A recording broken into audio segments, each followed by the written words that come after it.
Hello and welcome back to the channel.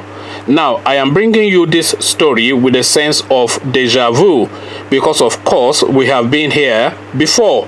Some of you may recall what happened in the Osun State governorship elections in September-October 2018 when the people of Osun State decided to vote for Senator Adeleke of the PDP as their governor, and he was subsequently elected. However, INEC in its wisdom decided that the election was inconclusive, and I'm putting that word inconclusive in quotation marks, and when the dust settled, the person that the Osun State people voted for was no longer the winner. Instead, Isiaka Oyetola of Malam Buhari's party, who had come a distant second in that election, was declared the winner. So this is what happened in Osun State in September 2018. So fast forward to March 2019. The location is Kano State, and the question is history about to repeat itself? Now, Nigeria is in the throes of state elections, as you know, and as we have come to expect from INEC, unably led by the difficult to rely on Professor Mahmood. The elections, as you would expect, has been a farrago of nonsense. 7 to 8 state elections have so far been declared inconclusive, but the one that concerns me the most is that of Kano State. The candidate of the People's Democratic Party, PDP, Abba Yusuf, won the majority of votes announced as he polled a total of 1,014,474 votes, while the incumbent governor, Abdullahi Ganduje of the All Progressives Congress, APC, finished a close second with a total vote of 987,819.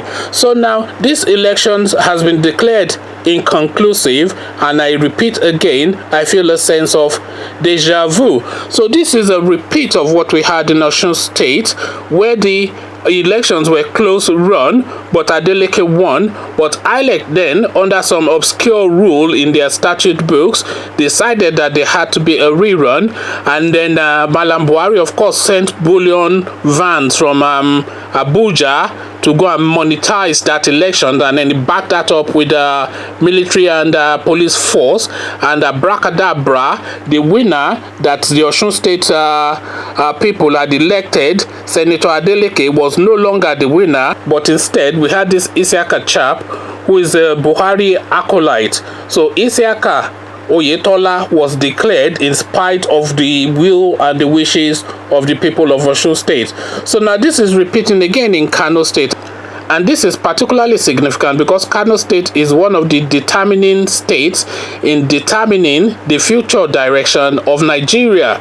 Kano State, along with Lagos State, are the two key states that decide the direction of travel of Nigeria as a country, because that is where the votes come from. That is where the mass of the votes come from, and every other state then pads up those votes to then emerge a winner for the presidency. So it is almost impossible to imagine that the APC and Malam Buhari would let Kano State go, and woe betide Professor Mahmood Yakubu if he has any ideas of letting that election run free and fair and letting the people of Kano State have their will. He will be frog marched from his office into a jail cell where he will spend the next 4 years. And if he doesn't believe me, go and ask what's that chap's name, the former NSO, Dasuki. Go and ask Dasuki. If he doesn't believe me, he'll be frog marched from his office into a jail cell if he ever lets PDP take hold of Kano State. So now we have an inconclusive election in Kano State, and we all know what that means because we have seen the antecedent already. So now Kano State obviously is now going to be declared for Ganduje. And Ganduje, by the way, was the governor that was caught pocketing dollars given to him by contractors.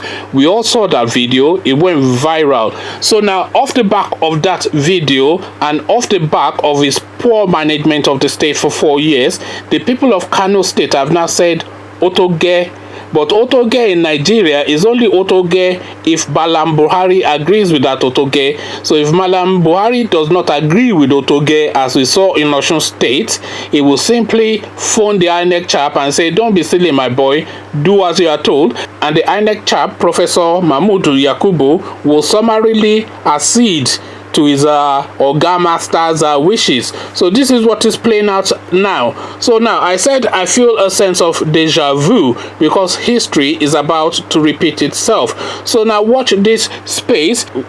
The people of Kano State have spoken and they have elected a man of their choice, which is this Yusuf chap.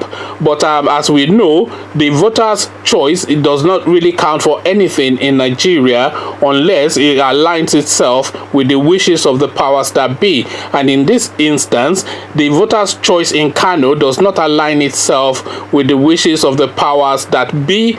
So therefore, the elections have been declared inconclusive, and we already know from Osun State what inconclusive means in terms of INEC Nigeria and the Buhari's form of governance. So now watch this space, because within the next 4 weeks or so, 4 to 6 weeks, Ganduje will be declared as the governor of Kano State to carry on pocketing the dollars and carry on ripping off the state and carry on taking money off contractors. This is what will happen. I know it, you know it, we all know it. So this is the nature of the Nigerian state. So now, what are your thoughts about this inconclusive thing that they are using as a ruse to bamboozle the Nigerian people and have their way? Let's have that conversation in the comment section. But before we go have that conversation in the comment section, click on the red subscribe button so it goes gray. I haven't done that, then come meet me in the comment section where we can carry on this conversation. So I'll leave you here, meet you in the comment section, and I'll say peace.